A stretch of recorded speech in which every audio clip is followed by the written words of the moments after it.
Donc, aujourd'hui, je vais vous parler de blockchain privée. Alors, blockchain privée en soi, la blockchain en soi, c'est juste une structure de données. Il n'y a pas, on dit souvent même dans le monde du Bitcoin que la blockchain c'est la partie la moins intéressante de tout le protocole, ce qui n'est pas faux. Mais ça ne veut pas dire qu'il faut toucher. En l'occurrence, la blockchain a des caractéristiques qui sont très intéressantes et qui vont répondre à des problématiques bien précises. Mais il faut bien comprendre que dans la majorité des cas, la blockchain, il ne faut surtout pas l'utiliser. Il y a des choses qui marchent très bien, des types de bases de données relationnelles qui fonctionnent tout à fait, il faut les conserver. Par contre, il y a des cas d'usage bien précis, donc on en a cité quelques-uns, dans lesquels ça va être très intéressant. Alors, le cas dans lequel une base de données relationnelle classique n'est pas très performante, c'est dans le cas où on a une base de données qui est partagée, mais dans lesquelles différents intervenants, qui ne se font pas forcément confiance, peuvent écrire. Ça, une base de données type SQL, c'est pas bien faire. Donc là, on a un véritable intérêt de cette technologie blockchain.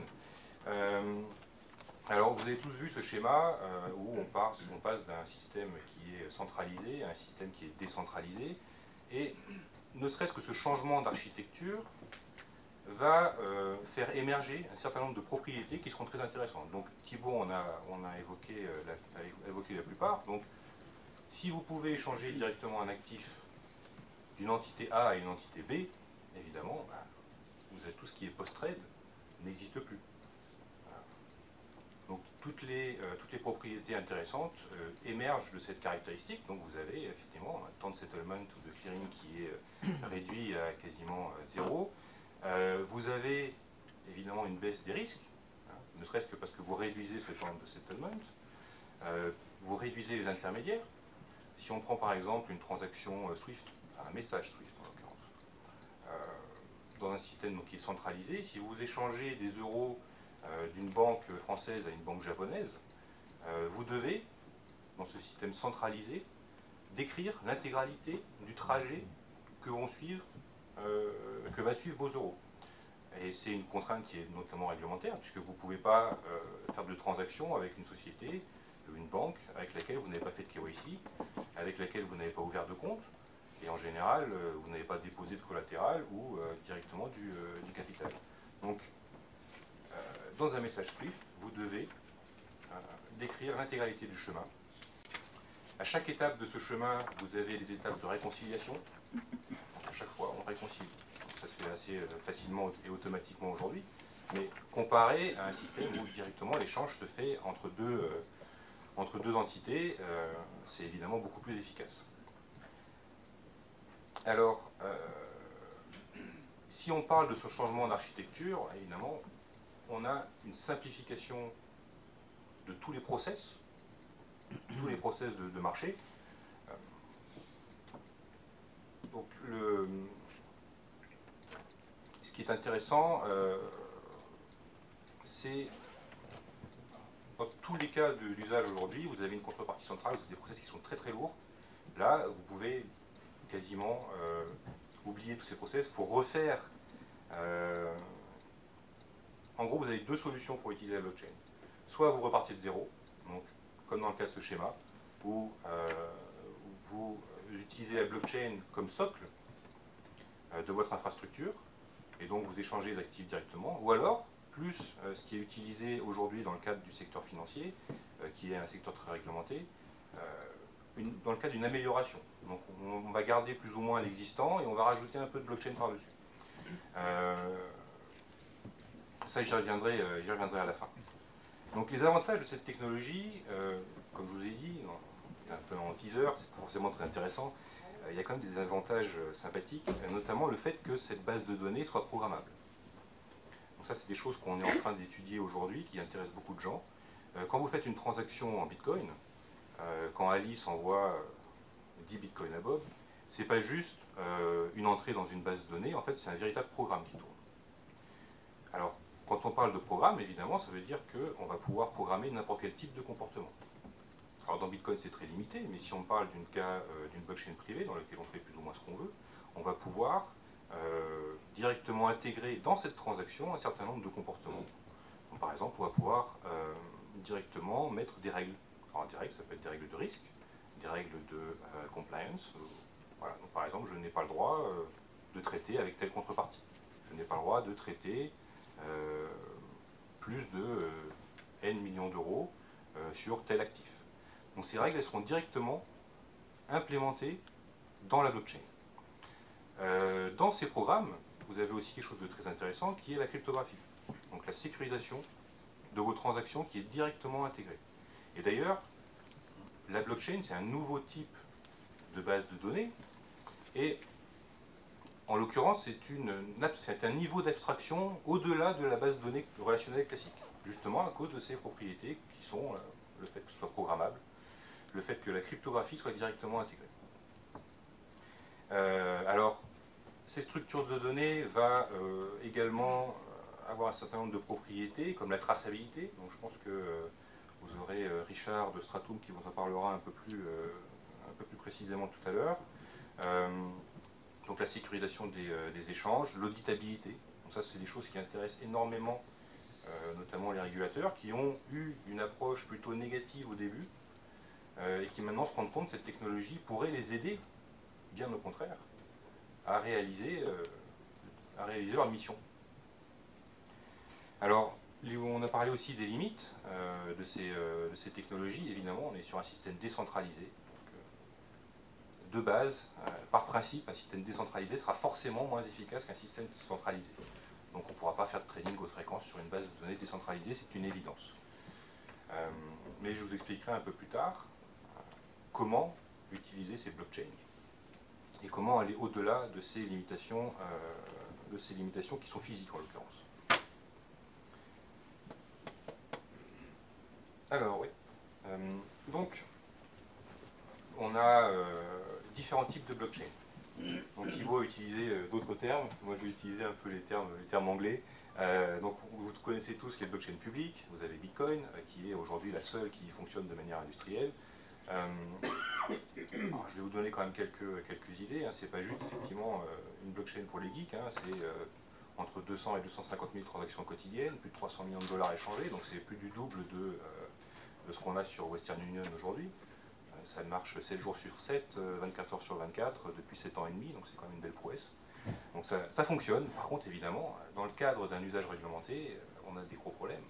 N'importe qui peut effectivement effectuer une transaction sur une blockchain publique. Il n'y a pas de droit d'entrée. On n'est pas du tout dans le cadre de la réglementation actuelle. Alors, c'est là que les blockchains privées interviennent. Elles sont adaptées à ce cadre réglementaire.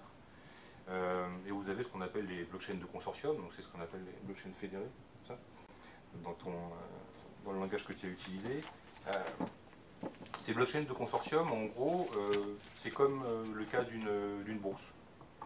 Dans une bourse, si on veut traiter directement sur la place de Paris, il faut être membre. Et pour être membre, il faut passer un certain nombre de conditions, être trié sur le volet. Et dans une blockchain privée, ce sera pareil. Donc seuls les membres pourront intervenir sur la blockchain, pourront écrire sur cette blockchain. Alors les autres pourront lire, par exemple, on pourrait très bien lire, quelqu'un d'externe pourrait lire, par contre il ne pourra pas écrire. Donc on n'aura plus ce problème de confiance, de qui a le droit d'écrire sur la blockchain. On va aussi enlever, le problème des crypto-monnaies. Dans une blockchain publique, ce qui va faire tenir le système, c'est cette crypto-monnaie, grâce à une innovation de Satoshi Nakamoto, l'inventeur du Bitcoin, qui est de rajouter de la théorie des jeux, de l'incitation, pour faire tenir le système, et faire en sorte que les intervenants jouent dans les règles du jeu. Donc on n'a plus ce problème, donc c'est plutôt sympathique, les régulateurs ne veulent pas trop entendre parler de Bitcoin. En termes de décentralisation, on a aussi, tout est dans la nuance. Il n'existe pas un système, Bitcoin est complètement décentralisé et les autres sont complètement centralisés. La décentralisation, à chaque fois c'est un trade-off. Il n'y a pas de système qui permet une décentralisation complète ou une centralisation complète. Donc c'est important de le voir. Là je vous ai montré quelques exemples. Donc vous avez une blockchain complètement privée, Thibaut en a parlé. Ça pourrait être le cas par exemple d'un groupe mutualiste qui a sa compta directement sur une blockchain et qui est partagée entre les différentes branches. Plus intéressant à mon avis, donc ce serait le blockchain de consortium. Vous avez plusieurs exemples, notamment le Nasdaq qui a décidé de passer un compartiment de son marché, en l'occurrence les stocks qui sont pré-IPO, donc juste avant l'introduction en bourse. Vous avez dans ce compartiment un certain nombre d'actions plus ou moins complexes. Vous avez des échanges de capital avec des actions, vous avez aussi des échanges de dettes. Ce qui est intéressant dans ce cas aussi, c'est que Nasdaq, ils ne sont pas partis de zéro, ils sont partis d'une blockchain qui fonctionne, en l'occurrence la blockchain du Bitcoin. Donc ils l'ont copié chez eux, ils ont modifié un certain nombre de paramètres, et en gros on a plus ou moins l'avantage comme dans Linux. Dans Linux vous avez plein de distributions, à chaque fois qu'un bug est retrouvé, vous avez l'avantage que vous avez juste le kernel, le cœur qui est commun à tout le monde. Donc quand un bug est trouvé, on ne va pas refaire tout le code. Donc là, Nasdaq, ils ont utilisé un peu ce principe. Donc si jamais on trouve un bug, par exemple dans Bitcoin, ils pourront assez facilement le corriger chez eux. Une autre initiative intéressante, c'est celle de l'ASX, australien, donc Australian Stock Exchange, qui est très suivi aujourd'hui. Donc ils voudraient modifier leur système de clearing settlement, qui s'appelle Chess, et le passer sur une technologie type blockchain. Donc c'est un exemple très intéressant, parce qu'on va dire que l'Australie, c'est un pays isolé, il n'y a qu'un seul exchange, et tout le monde suit avec beaucoup d'attention ce projet. Si vraiment ça fonctionne, ce sera un signe fort pour l'adoption future de cette technologie. Alors, ça prendra quand même des années, hein. Il ne faut pas se leurrer, ce sont des gros systèmes. Probablement, on ne verra pas ça avant fin 2017, en tout cas ça m'étonnerait. Je vous ai parlé au début, je vous ai dit qu'il y avait deux manières de voir la blockchain, hein. Soit on part de zéro, soit on améliore l'existant. Partir de zéro, on est sur des process qui durent en général de 5 à 10 ans. Donc ça prendra quand même beaucoup de temps. Toutes les banques aimeraient se débarrasser de leur système qui tourne sous COBOL sur des mainframes IBM. Bon, par contre, c'est extrêmement compliqué. Ça prendra probablement peut-être des décennies. Donc l'arrivée massive de cette technologie prendra effectivement beaucoup de temps. Alors là, je vous ai mis petits exemples de blockchain privée versus blockchain publique. Alors, on entend souvent l'analogie Internet-intranet. Alors, toute analogie, on va dire, a ses limites, mais elle est plutôt bonne dans tous les cas. Donc voilà, blockchain publique, c'est Internet, et blockchain privée, c'est l'intranet. Il y a aussi d'autres manières de faire, notamment, je vais citer l'exemple d'Hyperledger, avec IBM, la fondation Linux et notamment la société de Blythe Masters. Donc si je ne m'abuse, l'ASX va utiliser cette technologie. Donc l'idée, ce sera d'avoir une blockchain qui sera par contre privée, mais le code sera ouvert, sera public. Donc il va falloir suivre ces initiatives. C'est à mon avis, la bonne manière de procéder. Parce que voilà, les blockchains, c'est juste une techno, mais comme on est sur une refonte totale potentielle du système, la réglementation, notamment depuis 2008, a fait en sorte de concentrer les risques, de concentrer faire en sorte que ce soit encore plus centralisé qu'avant. Je pense qu'un certain nombre se rendent compte que ce n'est pas forcément une bonne idée.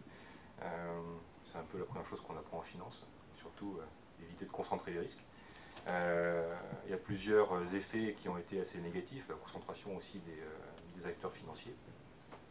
Donc là, on a un système, on a potentiellement un système qui pourrait éviter ce genre de problème.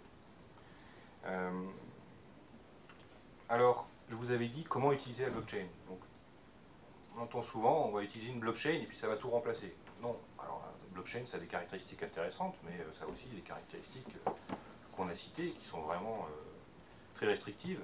Et ce qu'on peut utiliser, par contre, c'est juste une caractéristique de la blockchain, par exemple sa sécurité, ou le fait, comme je vous l'ai dit, qu'on soit programmable.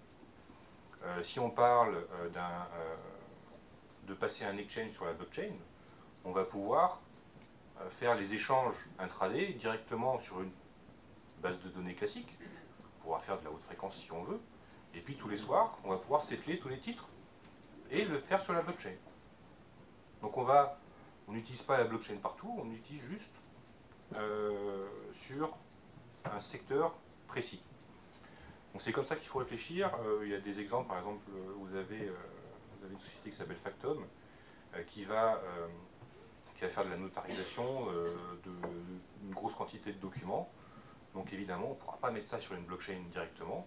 Par contre, on va sécuriser ces documents par leur empreinte digitale, leur empreinte unique. On va sécuriser cette empreinte sur la blockchain Bitcoin, qui est aujourd'hui la plus sécurisée.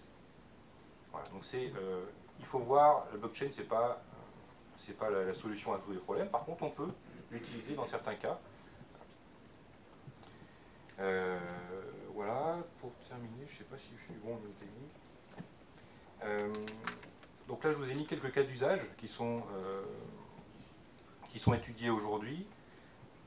Comme on l'a dit, et je suis d'accord avec Pierre sur son analyse, sur des secteurs très réglementés, la blockchain mettra beaucoup de temps à arriver.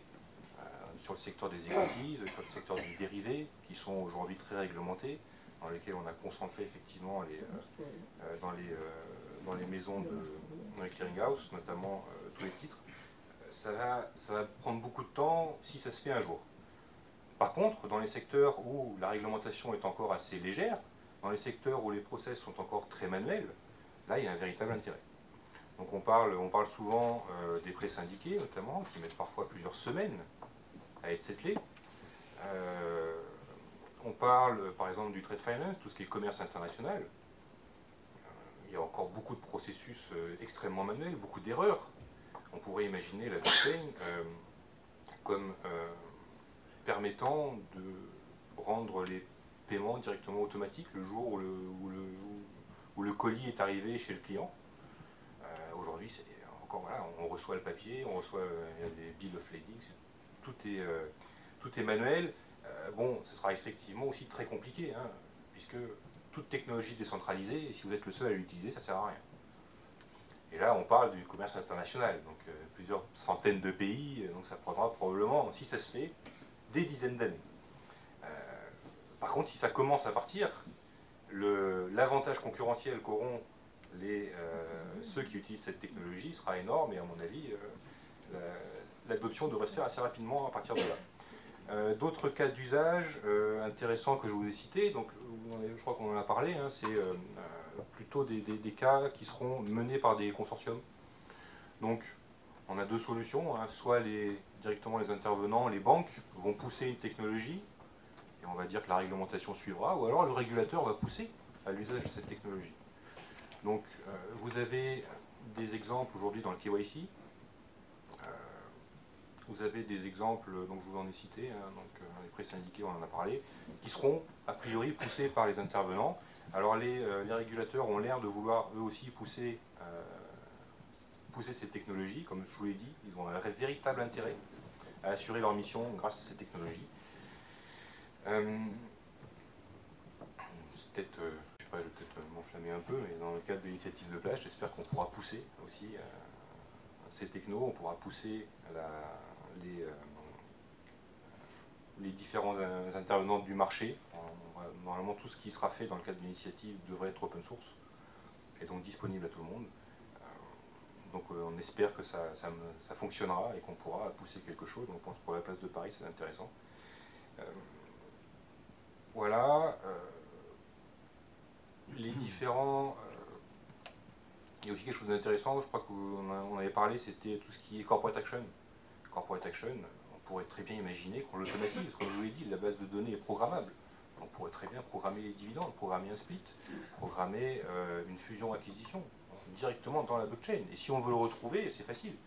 Je me souviens très bien de soucis que j'ai eu dans le passé, de retrouver des swaps qui avaient été traités par une autre personne, qui avaient été faxés une dizaine de fois, et évidemment, quand il fallait relire la formule, donc c'est pas moi qui l'avais traité, je ne sais pas ce que c'était, il fallait que je vérifie à l'échéance ce que c'était ce swap, et évidemment, on ne pouvait même plus lire la formule. Donc là, on l'aurait directement de manière électronique, disponible, Donc on a un véritable intérêt, une réduction des risques, une réduction des erreurs. Alors, donc cette technologie a un intérêt. Pour conclure, je voulais juste quand même rappeler que l'origine du KYC, ça c'est un petit appel au régulateur, l'origine du KYC c'était d'abord on voulait connaître les clients pour réduire le risque de contrepartie. C'était ça l'origine. C'était pas forcément... et on a tendance à voir aujourd'hui le KYC comme une fin, alors que c'était plutôt un moyen d'atteindre ça. Et ce qui est intéressant, notamment dans les blockchains publiques, celle du Bitcoin par exemple, c'est qu'on a plus ou moins résolu ce problème de risque de contrepartie. Donc, il ne faut pas forcément jeter les blockchains publiques et se dire que ce n'est pas la solution. Il faut peut-être aussi regarder pourquoi on a ces différentes réglementations. Elles pourraient peut-être être adaptées, repensées, réfléchir pourquoi est-ce qu'on les a mis en place et se rendre compte qu'effectivement, il y a des solutions intéressantes qui existent déjà. Voilà, donc je vais terminer là-dessus.